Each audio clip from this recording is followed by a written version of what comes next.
بسم الله الرحمن الرحيم والشمس وضحاها والقمر إذا تلاها والنهار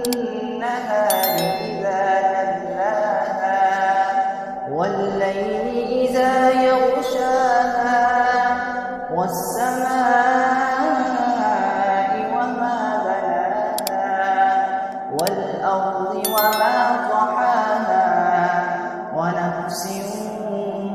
وما سواها فألهمها فجورها وتقواها قد أفلح من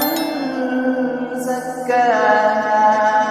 وقد خاب من دساها كذبت ثمود بتقواها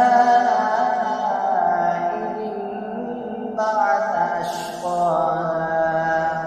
فقال لهم رسول الله ناقة الله وسقياها فكذبوه فعقروها فدمدم عليهم ربهم بذنبهم فسواها ولا يخاف